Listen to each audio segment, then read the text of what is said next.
Hi, welcome to Session 5 of Pirates and Smugglers in the Making of the Modern World. In our last session, I started talking about pirates of the Spanish Main. We ended that session looking at smuggling, both in terms of interlopers, people from Europe, France, England, the Netherlands, that smuggled into the closed Spanish trading system, and we also looked at, of course, the more serious problem of internal smuggling, the number of people within the system that were also involved. But our main focus in the last session was on piracy, and we examined three stages of piracy, going from contraband by force of arms, the pirating of black slaves in Africa and bringing them to the New World. Then we looked at simply outright piracy, stealing stuff off ships, and finally, privateering as the sort of three stages of what I called Elizabethan piracy, really from the 1580s on, or from the 50s on, I should say. In that, we considered issues of what the causation of piracy was at that time, such as the effort of various European powers to take advantage of Spain's commercial empire, and of course, political aspects of this, England's desire at certain times, particularly in the later stages of this period, to attack Spain without bringing upon itself a military response, that being done by using privateers.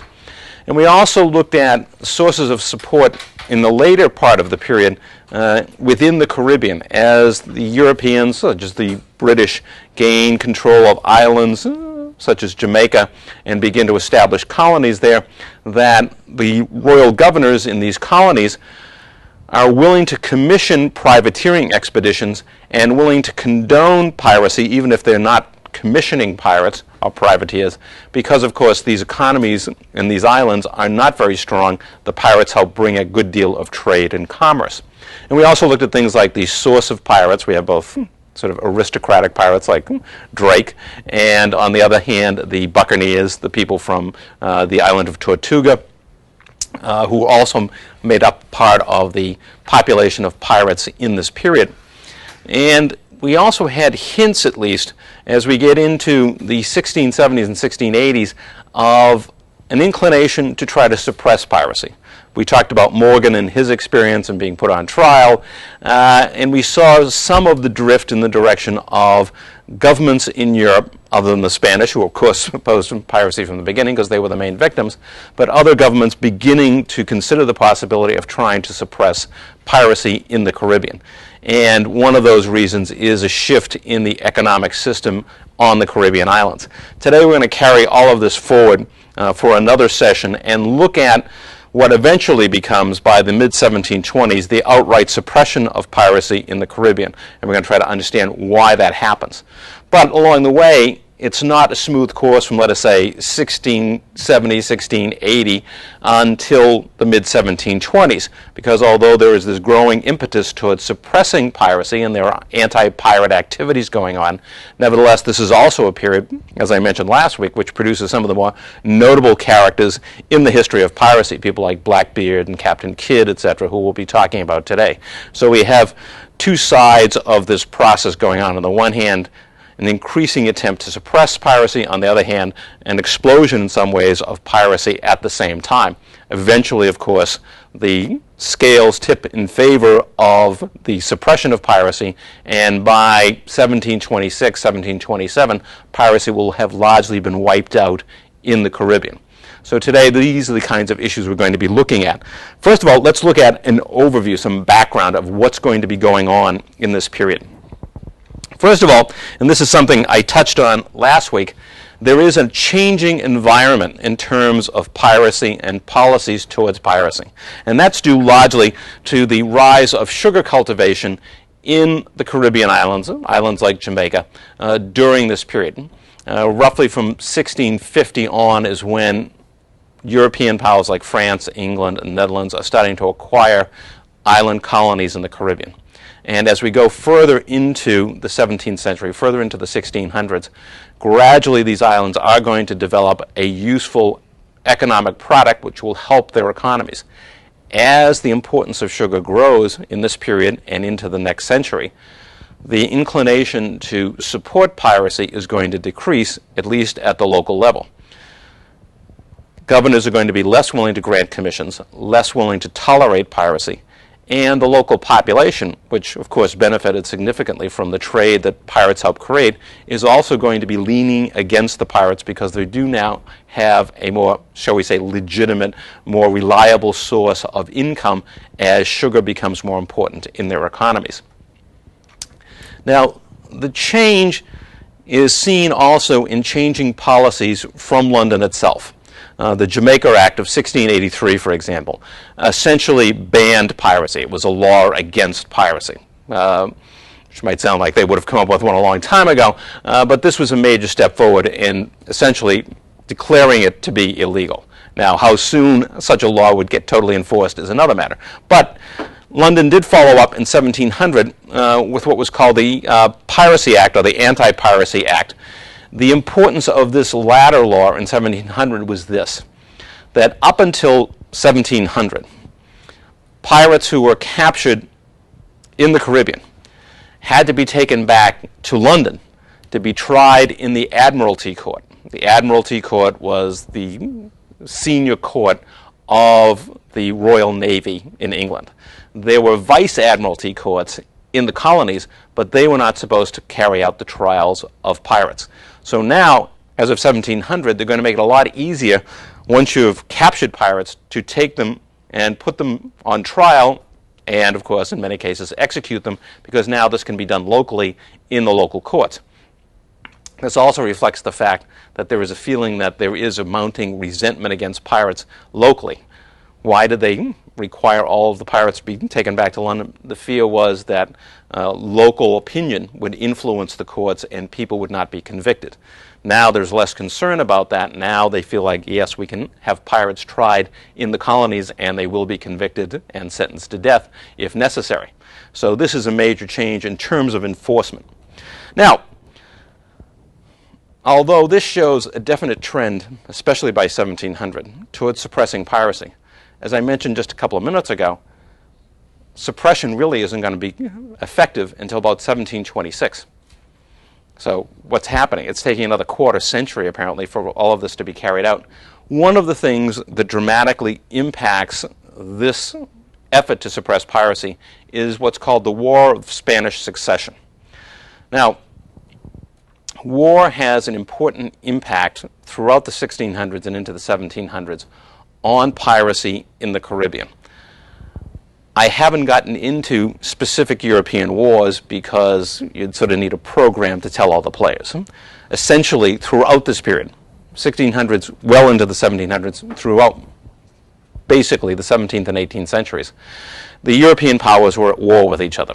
Usually England against France and often Spain, sometimes with the Netherlands siding with the English, sometimes with the English making war on the Netherlands, depended.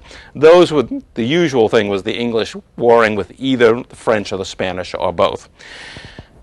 Trying to keep track of these wars would be impossible, so I'm only going to discuss this one briefly to give you an idea, well, what is the impact? What does war do to piracy or to anti-piracy efforts?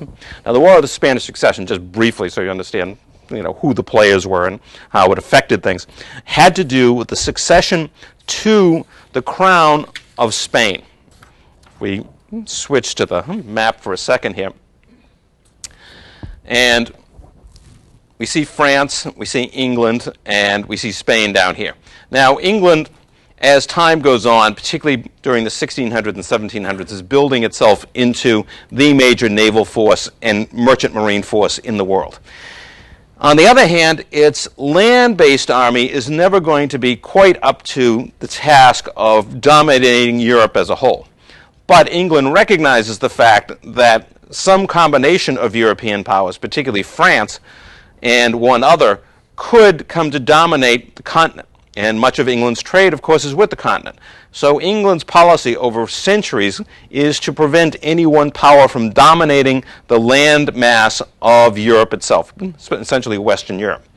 What happens in 1700 is the possibility, with the death of the Spanish monarch, that the French royal family, known as the Bourbons, is going to inherit the crown of Spain. In other words, a single dynastic family would control both France and Spain, and we'd understand how this happened when I talked earlier about dynastic politics and inheriting crowns from each other and intermarrying.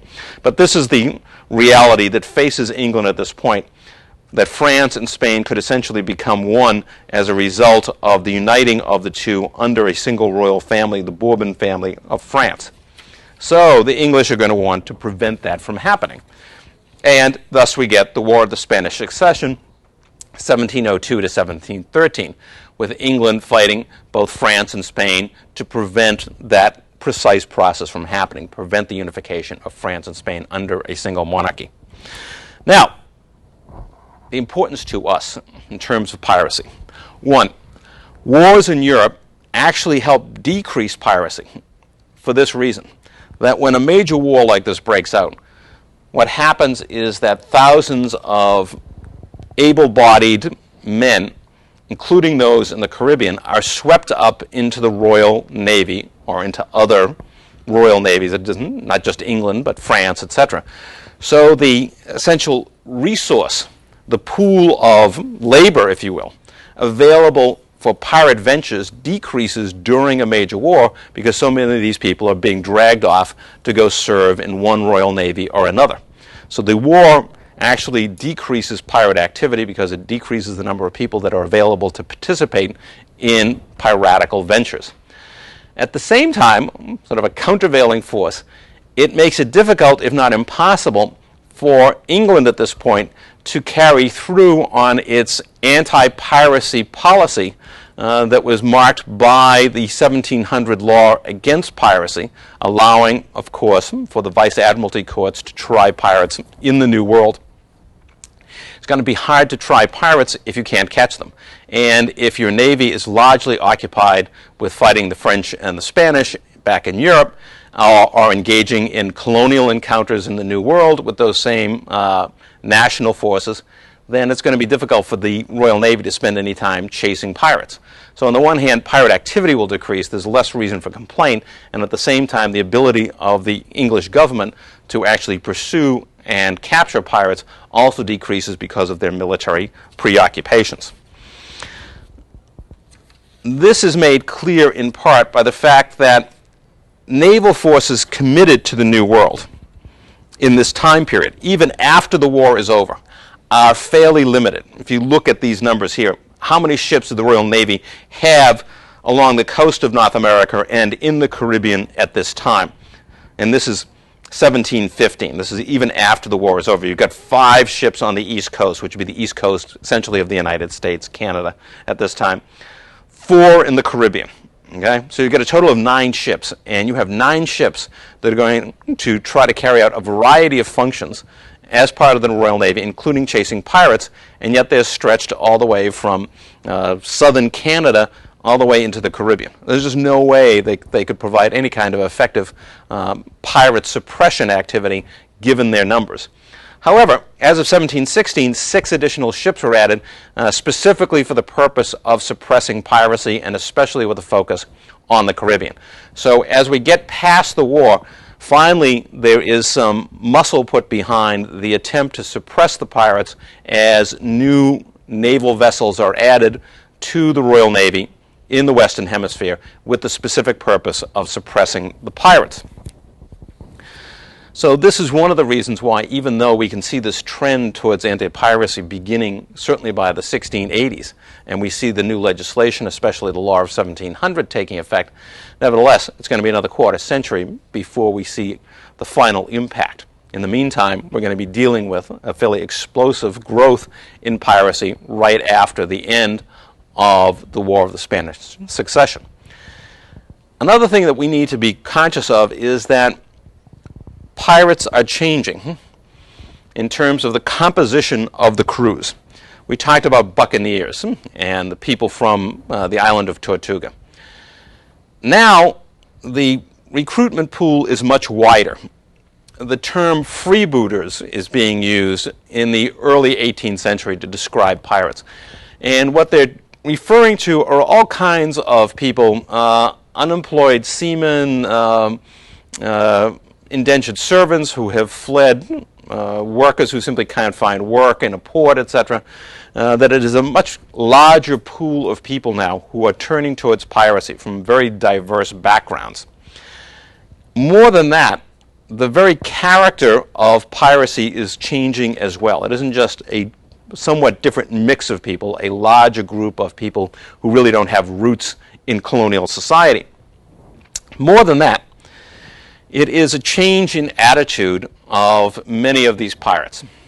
If we look back to people like Drake and Morgan, they were, at times, of course, commissioned privateers. But even when they weren't, even when they were acting entirely on their own without any official justification or cover, nevertheless, they tended to attack, in fact, almost always did attack, the enemies of England. They attacked the Spanish in particular, mostly because the Spanish were the ones that had the wealth. But if necessary, they would attack, a French settlement or a Dutch settlement, but not their own ships. That would be highly unlikely that they would turn upon English vessels. Now, in this age of freebooters, these new pirates are far less inclined to focus just on so-called enemies of the state. They'll attack anybody. English pirates would just as soon attack an English merchant vessel as they would a Spanish or French or whatever else. And the same for French pirates, Dutch pirates, etc. It was sort of, we go where the money is, and if it's in the hands of our fellow countrymen, well, that's their tough luck. We're going to attack them anyways. So one of the other things that will further stimulate the eventual suppression of piracy is the fact that these folks are now seen by governments in Europe as far more dangerous than they ever were before. Because before, even if they didn't have official commissions to serve as privateers, you could pretty well count on them going after the Spanish, going after some enemy or another of the state, some country you were having a conflict with. But now they're turning on their own. They're attacking their own shipping, their own merchant vessels. And this is something, of course, that in the short term and the long term, England will not tolerate, and neither will the colonists in the Caribbean.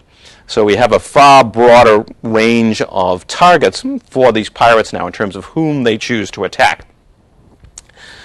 One of the things we'll talk about when we talk about the social history of piracy is the issue of sort of identity and identification. And one of the things there is looking at pirate flags, for example. And the most famous, of course, is the black flag with the skull and crossbones, although we'll look at some others as well. But the basic message of these flags and of the people who became pirates at this time was that they had no allegiance to any state, to any country. That they were on their own, and that they fully expected that this will be a short and brutal career for them in which they are most likely to die in the short term rather than the long term.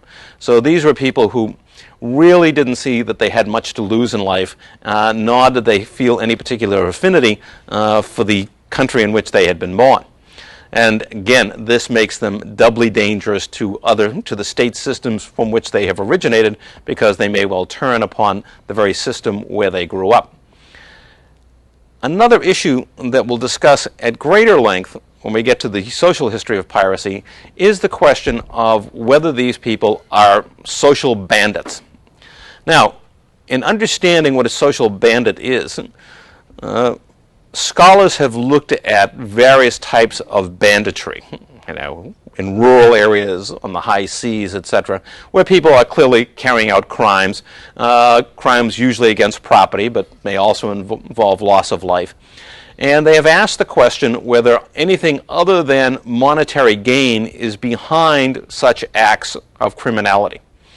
And in a number of cases, they have identified a pattern where, yes, these people commit crimes, but they are focused on a specific social group.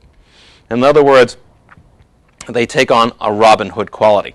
They have a particular focus. No one is denying that their major motivation is monetary gain. These are almost always people from deprived circumstances.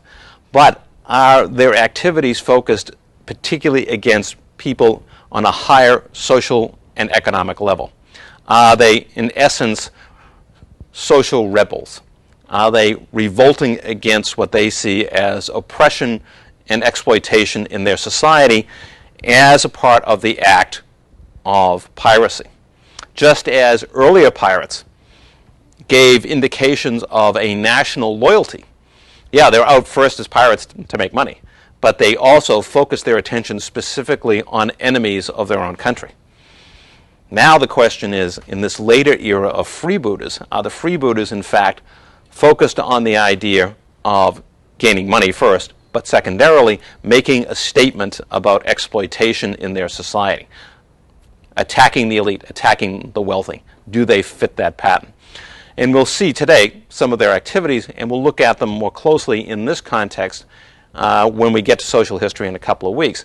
But it is something to keep in mind as we examine these acts today, is part of this focus specifically against the social order. And of course, if it is, that would be another very strong reason why state systems like the English government would want to suppress this process, because it was a threat to social stability. Now, in this era, among the changes that occur, besides the sort of broad ones that I've just talked about, is a new location, a new home for pirates. It's on the island of Hispaniola, which we've talked about before. Here, let me go to the map quickly just to refresh your memory. Here's Hispaniola. And it was a Spanish colony, but at this time the French have occupied it, so it's known as French Hispaniola.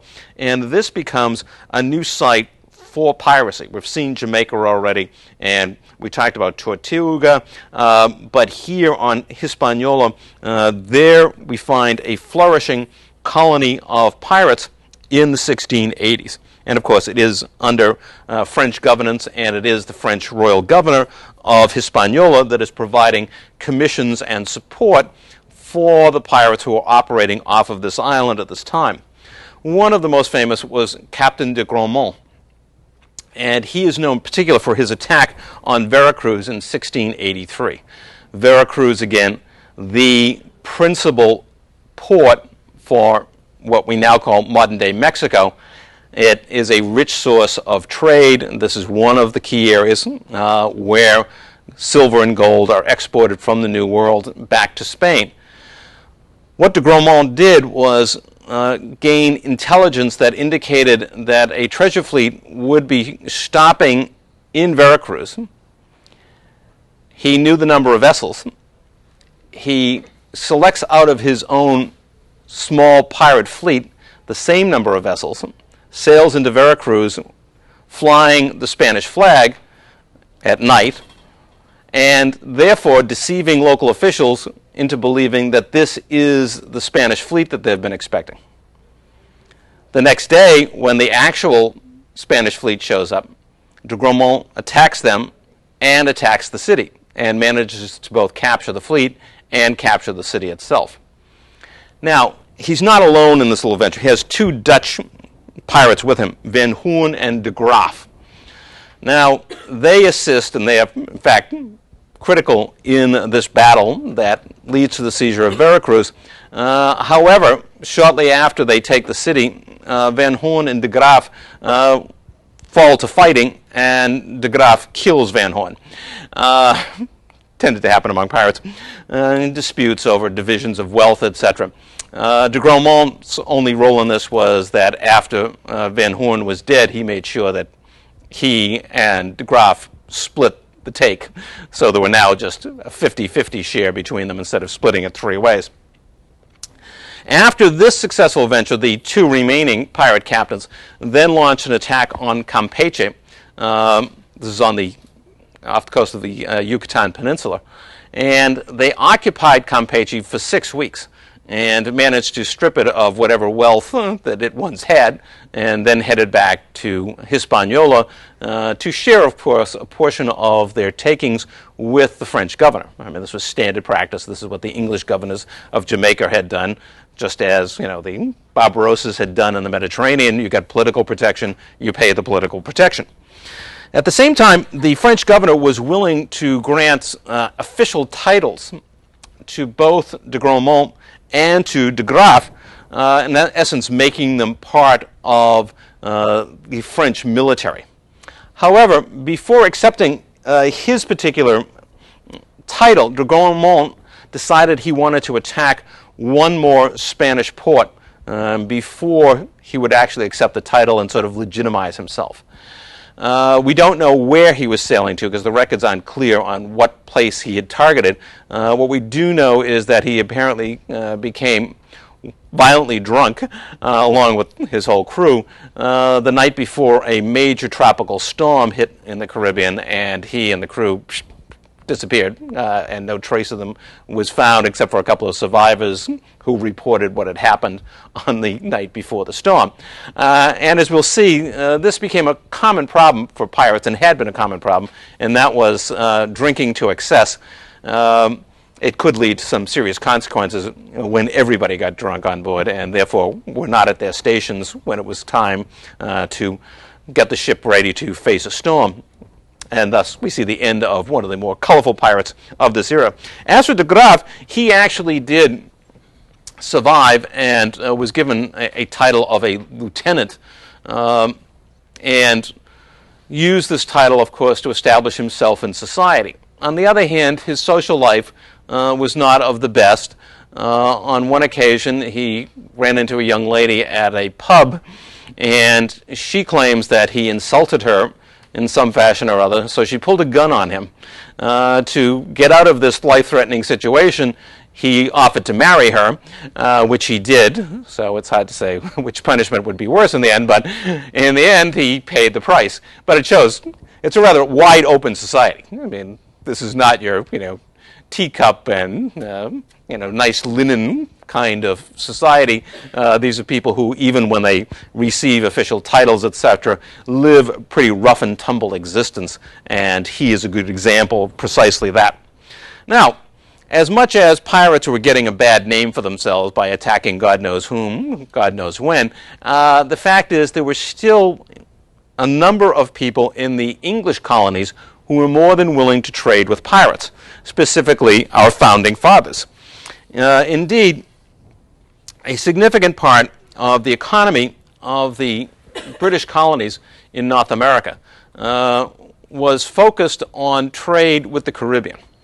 However, the New Englanders and other settlers along the coast in Philadelphia, New York, etc., Baltimore, faced serious problems because, one, the Spanish, of course, didn't want anything to do with trade from English colonies, and two, England, somewhat like Spain, restricted the trade of its own colonies. In other words, they didn't want them trading with certain places, and they were very restrictive on how the New Englanders and how the American colonists in general could trade. As a result, a significant portion of the merchant class in the American colonies engaged in smuggling. And one of the easiest ways to smuggle was to have somebody else bring smuggled goods to you instead of having to sail to the Caribbean and exchange goods and risk being caught by the British or by the Spanish or someone. It was nice to have somebody bring the goods to your door. And as a result, merchants along the East Coast during this period were heavily involved with pirates. Pirates would regularly turn to the North American colonies to unload their goods, and of course was a godsend to the merchants on the East Coast because of course they gained access to all kinds of products being produced in the Caribbean and could do so without paying any import tariffs, without having to worry about the bans that the Spanish or the British had imposed. So one force helping to keep piracy going at this time, even as the colonists in the Caribbean islands are turning towards sugar, something that's helping to keep piracy going is the fact that it's funded to a considerable degree by New England East Coast merchants who see this as an important way of tapping into the very valuable trade in the Caribbean. And as we'll see a bit later on in the course, we will see that actually these smugglers play a significant role in bringing on the American Revolution. That when the British try to crack down on them, they get very upset and they focus their attention on British rule. Now, they're not by any means the only cause of the American Revolution, obviously, but they do play a significant role, and it is tied, in part at this time at least, to their connections with piracy. Once the pirates have been suppressed, they'll get more active themselves in the direct process of smuggling. But in the meantime, they are supplying an important source of financing, if you will, because they're buying the products, they're the fences for the stolen goods that the pirates bring north to the North American coast. Also at this time, Charleston, South Carolina becomes a major port for, or major base, I should say, for the pirates. The new Port Royal, if you will. Here, any number of pirates, and we'll see some of them in a few minutes, operate out of the port of Charleston. It's got an excellent port, and they're still within striking distance of parts of the Caribbean, and of course they can also prey on local trade. So Charleston, South Carolina becomes a significant location for pirate activity. Now, as for Port Royal itself, it's not around anymore after 1692.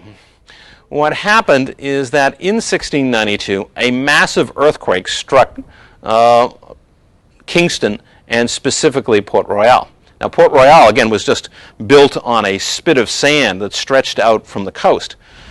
You can imagine when the seismic shocks of an earthquake start to reverberate through this spit of sand, it basically turns to liquid. I mean, everything just disintegrates, and as a result, homes, everything just disappeared into the ocean, and hundreds of people were killed as the ocean swept over Port Royal and essentially destroyed it for all time.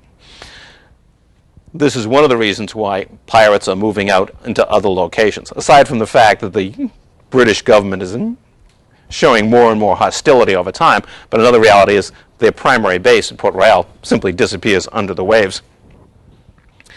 Now, the British are getting serious at the same time about suppressing piracy, and a Captain Robert Holmes is one of the people that's given a commission at this time to try to reduce piracy, and indeed he spends time in the Caribbean, particularly around the Bahamas, the northern parts of the Caribbean, and manages to capture a number of pirates, and at least for a time reduces the amount of pirate activity. But it is a temporary relief. It's one expedition. It's over in a matter of months, not years. There is no concerted effort still. We're still not at the stage where after the War of the Spanish Succession, the British can put a real naval force together.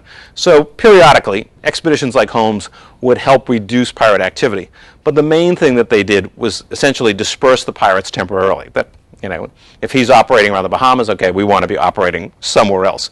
That's the reality, that they could clear the waters for a time, but not for very long. Now, the 1690s mark a period where we start to clearly see in events themselves that times are changing and the British government is serious about getting rid of pirates. The primary example for us is a pirate named Henry Avery. Henry Avery was involved in piracy in the Spanish Pacific in the 1680s. In other words, going up the Pacific coast and raiding vessels there, because of course this was an important part of the Spanish Empire. If we look back at the map, at least we can look at South America, although he operated further north than that too. But here along the coast, clearly in part to get treasure out of here, which is the center of silver production in South America, and get it up here for shipment, you're going to put some of it on treasure trains, but you're also going to ship some of it by sea. So there is considerable trade here, and there is also trade going across to Asia from this part of the world. So this is a rich opportunity, and people like Henry Avery were once again entering the Pacific and attacking Spanish shipping there. It's at this time that he's involved in a privateering venture that he also becomes involved in a mutiny on board ship. And the reason for the mutiny? The crew wasn't getting paid. So they took over the ship. And it's from this that he launches his own separate piratical career. In 1694, he takes his vessel called the Fancy to West Africa to attack shipping there. Now, Henry decides that he's going to make it clear that he's not one of these unpleasant freebooters who will just attack anybody anytime. In fact, he issues a declaration that is published back in London that what he intends to do is to attack non-English shipping. in West Africa and also in the Arabian Sea. If we go to a map again for a second, let's see if we can find the right one. Yeah, this will do. There's the Arabian Sea right there. Okay, so he's going to attack ships on the west coast of Africa, but he's also going to sail around Africa and come up here to the area between India and here. You just see the Arabian Peninsula. Okay? In this area, of course, we have huge numbers of Muslim pilgrims who are sailing to the Arabian Peninsula in order to make that lifetime pilgrimage to their Holy Land, to Mecca. So this is an important route for shipping, huge numbers of pilgrims carrying often large amounts of wealth with them. They needed the money. They had to pay for things during this very long voyage. This was and of course it was still a thriving area of commerce, as we saw when we talked about the Portuguese and the Dutch. He's going after that area, and he announces, in fact, that he's not going to attack English shipping. He's going to go after Muslim vessels. Unfortunately for Henry, this did not please everyone in England. Specifically, it really annoys the British East India Company. If you remember, the British East India Company was a private corporation which was given a monopoly on trade in this part of the world, in Asia. The British, unlike the Portuguese, try wherever they can, knowing their own limitations, to cooperate with local Muslim political authorities and merchants. They want to have a share in this economy, but they also don't want to be constantly fighting these various Muslim states and competing constantly with Muslim merchants. So the East India Company has tried to work deals, essentially, that we can all get along here. The last thing they want is for Avery announcing that what he's going to do is attack Muslim merchants. And in fact, when he captures 2 pilgrim ships, he carries through on precisely that promise and makes himself a very dangerous enemy in the British East India Company. This is the last thing in the world they wanted, was somebody coming along and making it clear to Muslims that the British, and as far as the Muslims are concerned, it didn't make any difference whether this, Avery is supposedly not part of the East India Company. The fact is he's British and he's attacking our merchants. So as a result, Henry Avery became a marked man. The British East India Company wanted him. And indeed, Henry will be captured and put on trial. Now,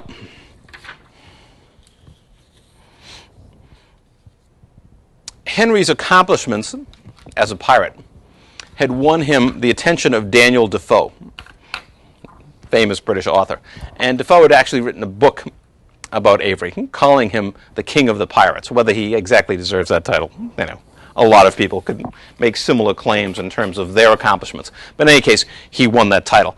And when he is captured and brought back to England for trial, of course, it becomes a highly notorious, highly publicized case.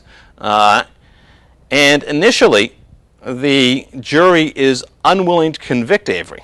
But the East India Company sees to it that a second trial is held, and this time Henry is going to barely escape with his life.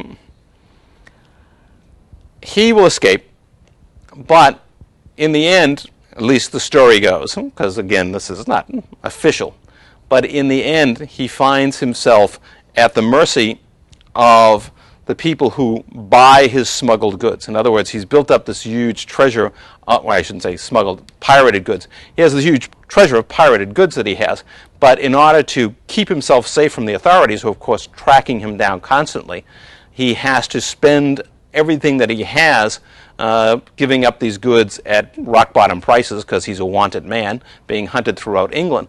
And as a result, the people who he deals with really wind up with most of his wealth, and when he finally dies, he dies a broken and impoverished man.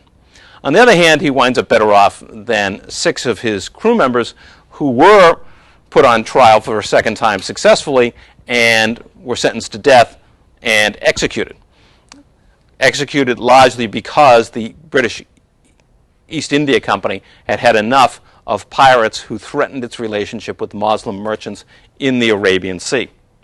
Now, a second individual who will follow a somewhat similar course is William Kidd, Captain Kidd as he's known. Kidd was the son of a Presbyterian minister in Scotland, who apparently didn't see the wisdom of his father's ways, and wound up as a seaman and eventually became involved in privateering ventures in the Caribbean against the French. Specifically in 1689, he successfully captured a small French island in the Caribbean. He was not the most popular of pirate captains. His crew essentially abandoned him after the capture of the island because they weren't very happy with him, and as we will see, he was a somewhat ill-tempered man. So he had his problems. He was successful as, let us say, a naval warrior, but on the other hand, he had a difficult time dealing with the crew. And this was always a sensitive subject with pirates. With most captains in the Navy and the Merchant Marine, it was just assumed the captain had absolute authority. With pirate ventures, of course, they may not be entirely democratic, that varies, but even if they're not democratic, the fact is the only commitment the crew has is this fact that they have essentially volunteered for this, and they feel like they have a right to certain treatment and a right to a certain say in events. And it's a matter of being politic with the crew if you're going to survive as a successful pirate captain, at least most of them. And we'll see that Blackbeard had a slightly different approach to human relations in the workplace. But in any case, for most pirate captains, the idea was you wanted to get along reasonably well with the crew. You were still in charge, but you had to try to accommodate their interests and be sensitive to their concerns. Kidd was not very good at this, and it will be costly for him in the end. In any case, as a result of his successful privateering venture against the French, he accumulates a fairly substantial amount of money and moves to New York City and becomes a part of the social establishment. He marries a woman who is a widow. They have 2 daughters, and he is attending church regularly, Presbyterian church, and he becomes a recognized figure of the establishment in New York City.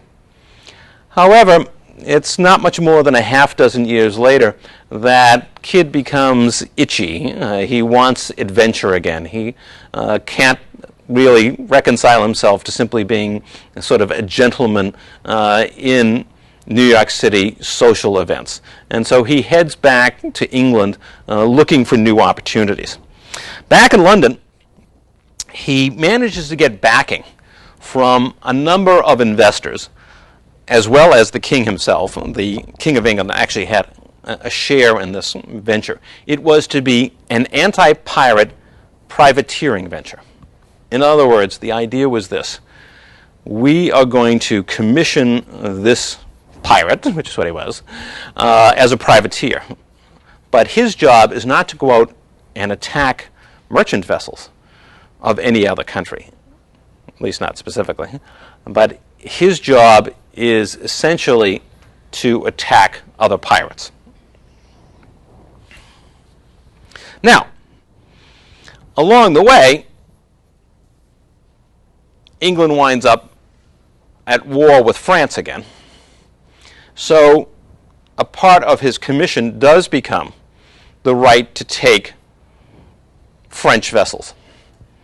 So he has a dual commission in the end. Partly he's to go after other pirates.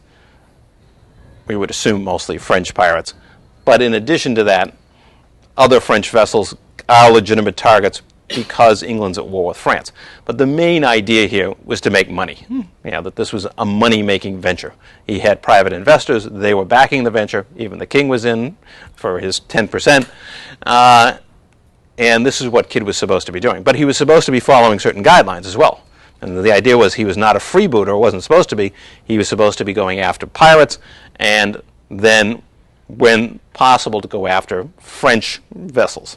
Now, he is given a vessel called the Adventure Galley, and it's called a galley because it was. And it was somewhat of a throwback to the kinds of vessels we talked about being used in pirate ventures in the Mediterranean, in the sense that it was, yes, a full-sail sea vessel, but it also had oars in order to maneuver around enclosed spaces, and thus the name the Adventure Galley.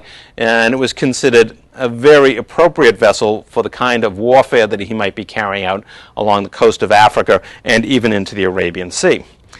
The problem was that good old Bill decided not quite to follow the rules. First of all, as he's sailing down the west coast of Africa, he runs into a British naval vessel.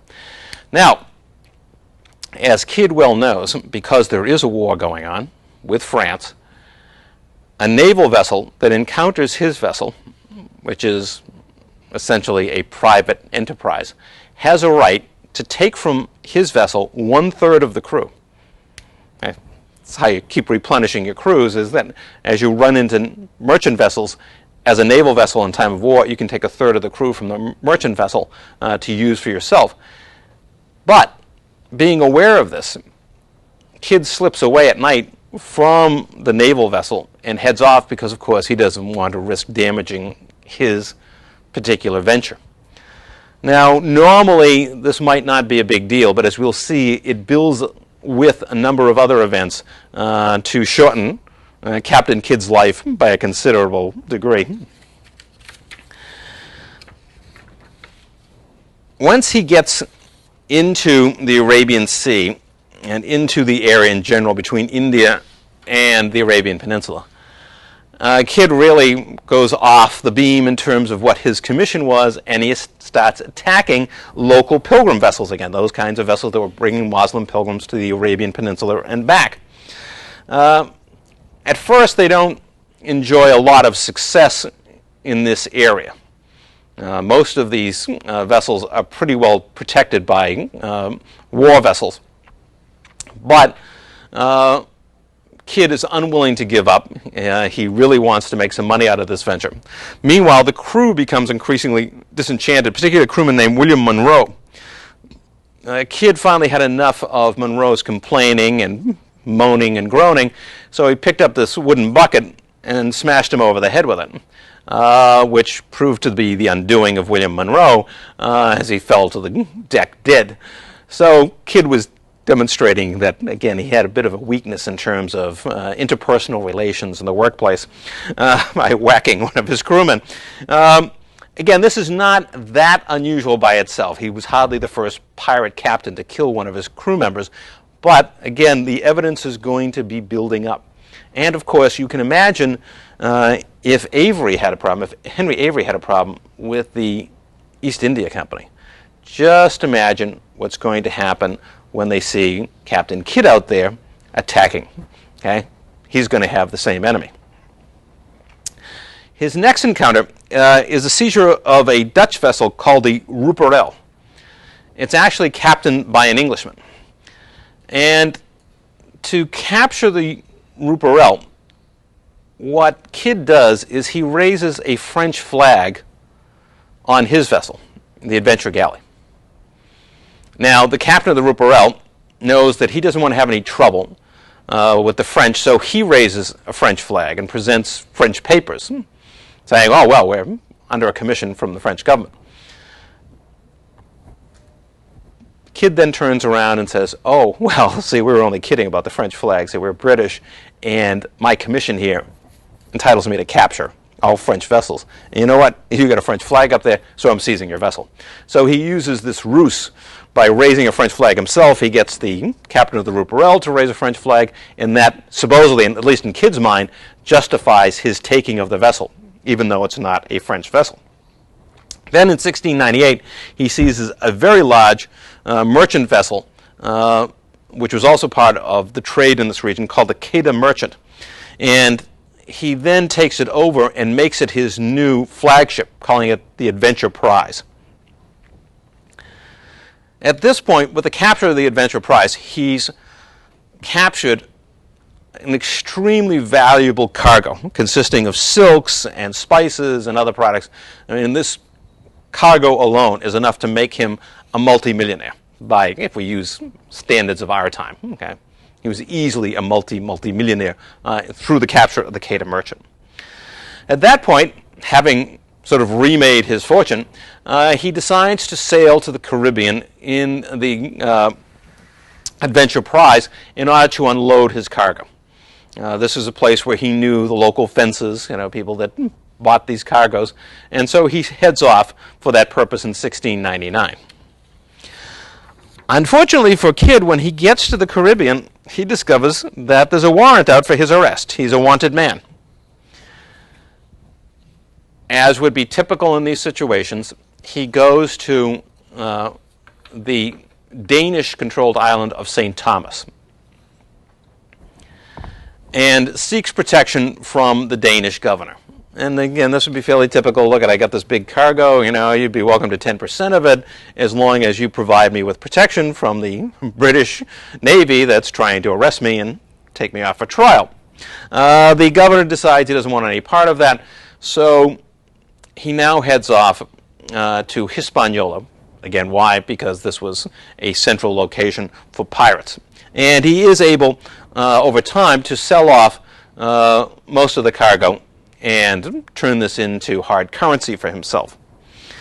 At this point, unwilling to continue to dodge the British Navy and British authorities in the Caribbean, he decides to head up to New England because he knows the man that is the governor of New York and Massachusetts at this time, a man named Lord Bellomont. Lord Bellomont had been a financial backer of Captain Kidd in the past in London and now had this very important political appointment here in the British colonies in North America.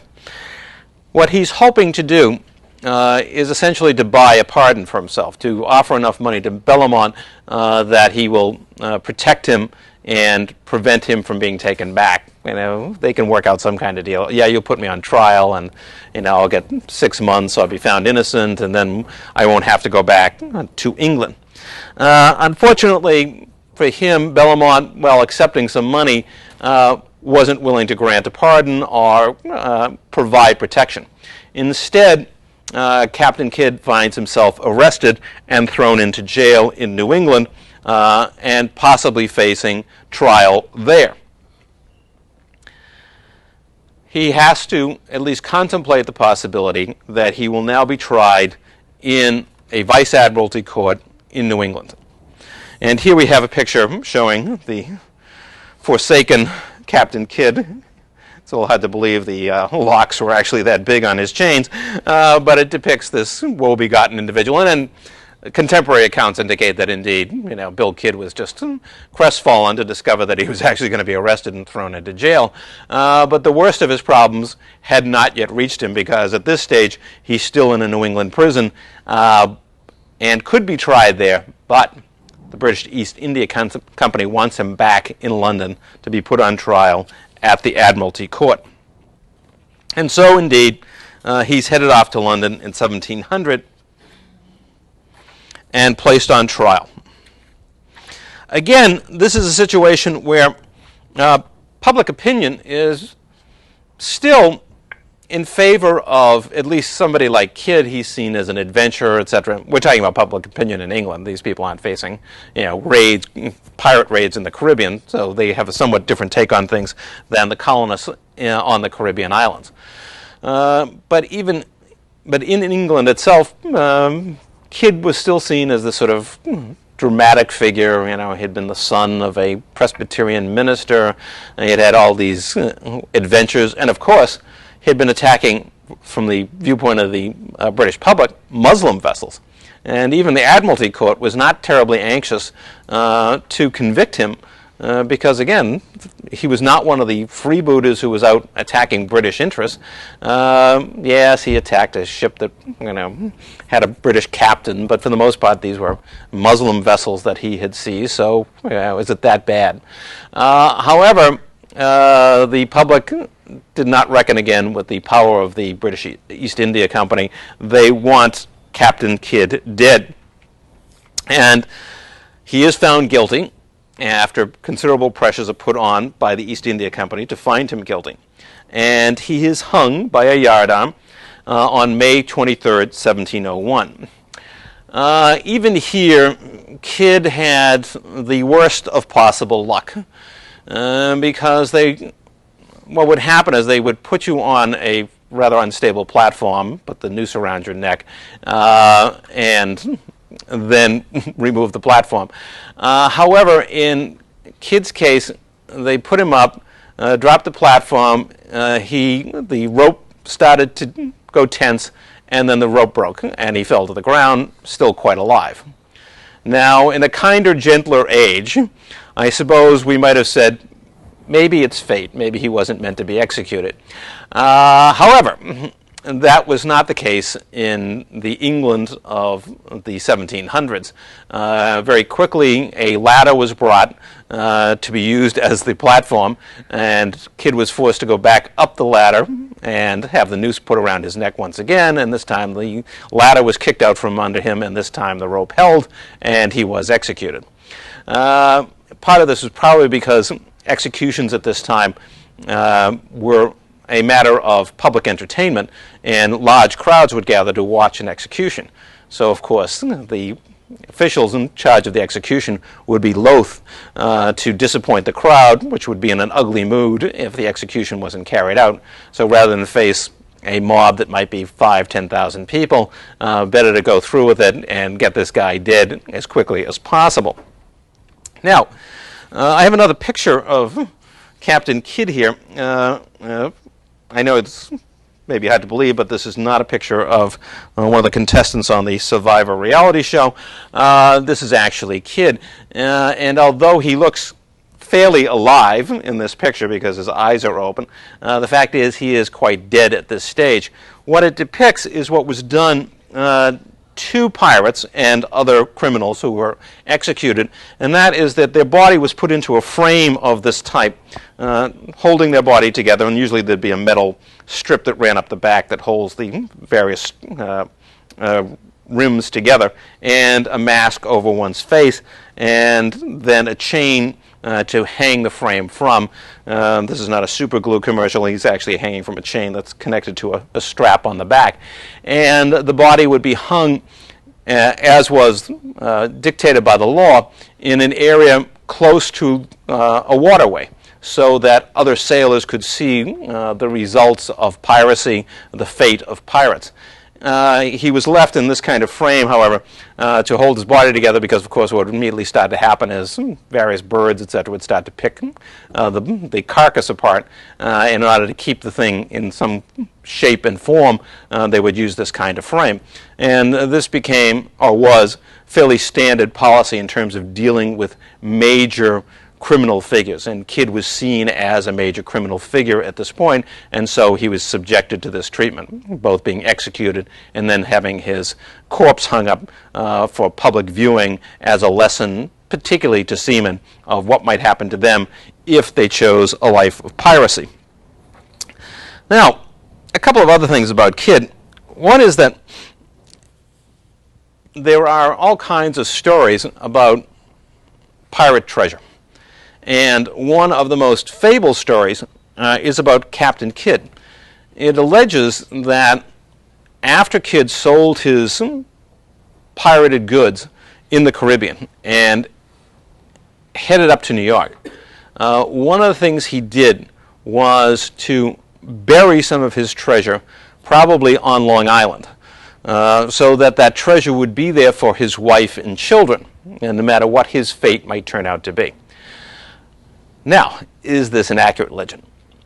Probably not. The only justification for this story, that he buried this fabulous treasure, which would have been millions of dollars, on Long Island, is the idea that in the end, other than his payments to Bellamont and his payments for his legal fees, etc., Kidd wasn't seen to spend much money after his capture of the Quedagh merchant. So the idea is, well, if clearly the cargo is worth millions of dollars, we know he sold it and had all this treasure, it had to go somewhere.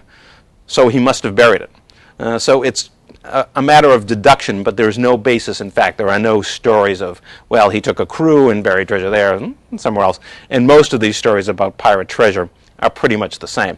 Pirates occasionally would bury treasure on a very temporary basis, but not very often. And in the case of Captain Kidd, the there is really no evidence. It's only a supposition.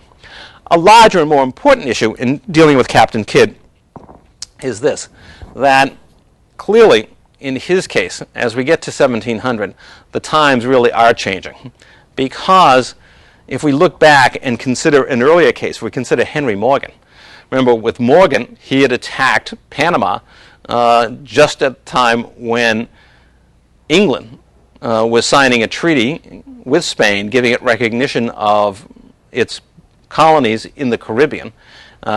Henry's dragged off to trial, but of course he's seen as, a national hero rather than as a criminal, and he winds up essentially as the lieutenant governor of Jamaica in the end. A very different fate than William Kidd. Part of this, of course, is because Kidd had acted in many ways as a freebooter, in the sense that he had attacked shipping not of his own nation, but shipping that was directly of interest to his own nation. And more importantly than that, he had annoyed and angered the very powerful British East India Company. All in all, his story demonstrates that it's getting tougher to be a pirate. There are still some, salad days ahead for pirates, like Blackbeard, etc. But it's clear that government policy is shifting on a consistent basis against piracy.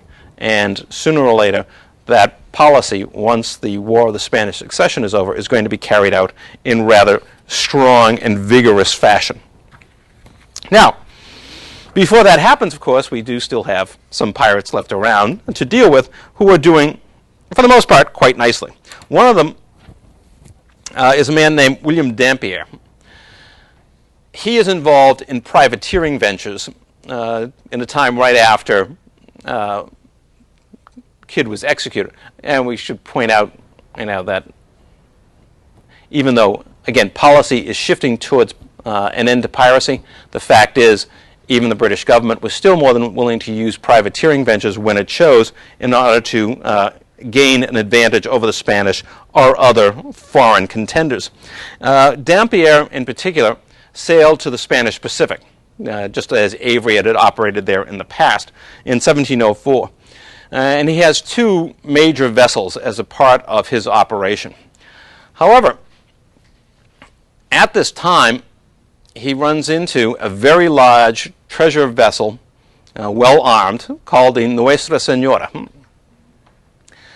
Now, his encounter is almost the direct opposite of Drake's encounter with the Cacafuego, because this time, in this encounter, the Spanish ship opens fire and almost obliterates Dampier's vessel.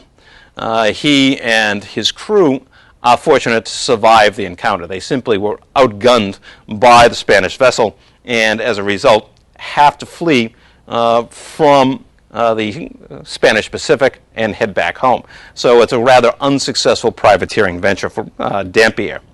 That's followed by the Woodes-Rogers expedition, and that's the fellow's name, Captain Woodes-Rogers, in 1708 to 1711. And he is going to follow a similar course. He's going to sail into the Spanish Pacific looking for opportunities to prey on Spanish shipping and Spanish trade. And he actually took Dampier along with him. Along the way, he stops at the islands of Juan Fernandez. The islands of Juan Fernandez are off the southern coast of Chile. In other words, the far southern tip of South America. We'll just go back to this for a second. In other words, down here. They're coming around, or actually they've come through the Straits of Magellan and starting to head up. And here at the island of Juan Fernandez, they stop.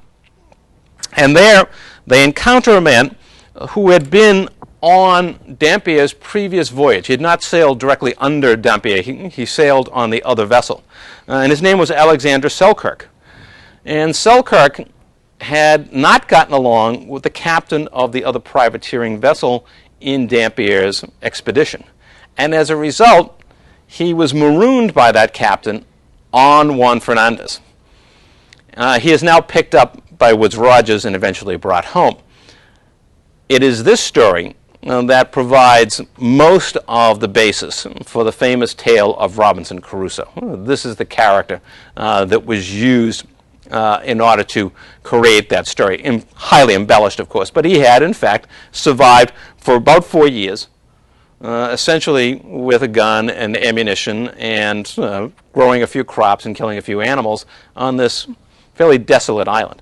And this was, as we will see again when we get to social history, not an uncommon practice by pirates at this time. And that is, if there is dissent in the crew, if there is some unhappiness of some kind that can't be resolved, one answer is to drop people and maroon them on islands. Now, how much of a punishment this was depended on how you treated people. Did you leave them on an island with water? Did it have vegetation? At least some animals, birds for game. Do you leave them with guns, some fresh water to get started, tools? That was Selkirk's case. He was given at least the minimum requirements to survive, and he managed to do so. But this was, again, a rather, let's say, cruel age, and one of the punishments, aside from getting whacked over the head with a bucket, if you were working for Captain Kidd, would simply be to be marooned on an island. And you had at least a decent chance of survival if you were given the basic minimum to get started. Others, of course, would not survive either because of the islands on which they were left or because they were left with little or nothing. It was essentially a death sentence. But in most instances, the idea was that this was a very harsh punishment, but it was not intended to lead to someone's death. In any case, it does provide the basis for this famous literary work of Robinson Crusoe. Now, Woodes Rogers continues his expedition, and off Cabo San Lucas in 1710, he manages to capture the Manila Galleon. Now, what is the Manila Galleon? Well, the Manila Galleon is a ship that sails to the Philippines.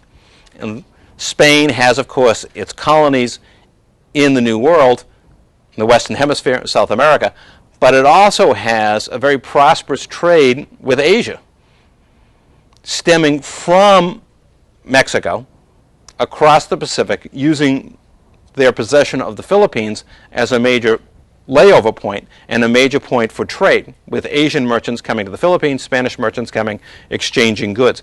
So this Manila Galleon is another one of these major treasure troves that are captured. Much like Drake was able to capture the Cacafuego, so too the Manila Galleon for Woodes Rogers is a major, major success. Although in the end, interestingly enough, he will die a poor man. But this was a major capture in terms of wealth. Now, we're now at the point where the war is coming to an end in 1713, and conditions in the Caribbean have started to change. One thing is that although Spain's real power is declining, there's no question that by 1713, Spain has had to concede a number of island possessions in the Caribbean. Spain's navy is certainly not what it once was. England is really the victor in the War of the Spanish Succession. All in all, Spain is increasingly becoming a shadow of what it was, let us say, in the 1630s, a little less than 100 years before.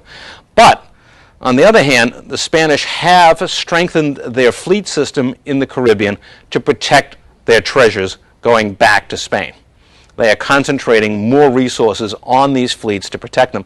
And now it's becoming very difficult for pirates to find targets like the Manila Galleon and successfully attack them, because almost all the merchant vessels now that have cargoes of any great value are in one of these fleets. However, there was one thing that could help the pirates out, and that was a storm. And in this case, the treasure fleet going back to Spain is sunk off Cape Canaveral, Florida, in July of 1715. What this opens up is the possibility of being able to salvage the extremely valuable cargo, consisting mostly of silver and some gold. Now, privateers and pirates are becoming salvage experts. Now, I should point out two things. One, sometimes they actually engaged in salvage operations. In other words, they would sail over the wreck and then send people diving down. Obviously, it had to be relatively shallow water. They couldn't go to great depths.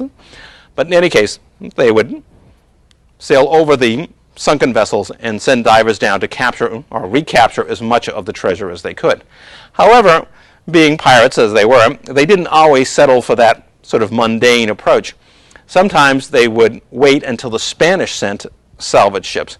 Once their salvage ships had gotten as much of the treasure as they could off the ocean floor, then the pirates would attack them and seize the salvage from them. So they did it both ways. Either way, the Spanish were not happy. Even if the pirates were just going and trying to salvage some of the gold and silver themselves, nevertheless, the Spanish government said, look, it's ours from start to finish. We don't want any part of you. Given the problems with salvage, the Spanish complained to the French governor in Hispaniola, who agrees to arrest 3 of the major pirates and privateers involved in these salvage operations, Captains Jennings, Wills, and Hernandez. Hernandez is particularly interesting because of the 3, he's actually a black pirate, and he was from the Spanish colonies. So he had grown up in the Spanish colonial system, rebelled against it, and become a pirate. But in any case, the fact that the French governor is willing to arrest these men, and actually one of them goes on trial, the other 2 escape, but willing to arrest them, indicates again that things are shifting in terms of pirating. It is clear that with the French, as with the British, that these royal governors see diminishing returns in the support of piratical activities, even if it's just a matter of fighting over salvage of a fleet. Times they are changing. On the other hand, even as times are changing and policies of the French and the British are becoming more strict, this is also a time when you probably have more pirates operating in the Caribbean than at any time in the past. Here I've given you the figure of 5,000 pirates in American waters, and here we're being fairly liberal. If I talk about American waters, I mean everything from New England down the coast and into the Caribbean. And when I say 5,000, that is the estimate of how many pirates were active at one time or another in this decade. Okay, so it's not there are 5,000 pirates active at any one time. Probably there were about 2,000 pirates active at any one time in these waters, around 2,000. Okay, these are again guess estimates, but around that. What is clear is that it's a substantially larger number than in earlier times, even though the trend in policy is away from piracy and towards the suppression of piratical acts. Why is this the case? Why do we have a policy that's anti-pirate and yet more pirates? Part of the answer is with the end of the war had, of course, taken a lot of the human resource out of pirating. Now, with the end of the war, these people are thrown back out of the Navy and are available for piratical activities once again. Given the rise in pirate activity in their sheer numbers, once again the British government is willing to start launching anti-pirate ventures to try to get rid of these problems in the Caribbean. And in fact, Woodes Rogers, who had been himself, of course, a privateer and led the expedition into the Pacific, now takes on the job of trying to suppress piracy in the Caribbean. And he does clear the waters again around the Bahamas and in northern parts of the Caribbean. And as with Holmes's ventures years earlier, he is temporarily successful. So there is another venture, another expedition by the Royal Navy, and this time under Woodes Rogers. It manages to drive off a number of pirates, but as soon as that expedition is over, pirate activity is right back where it was 6, 12, 18 months earlier.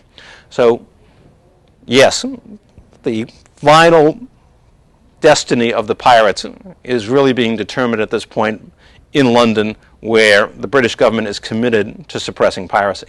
But in the meantime, their activities are actually expanding, their numbers are exploding, and those two facts are going to come into violent confrontation in the early 1720s.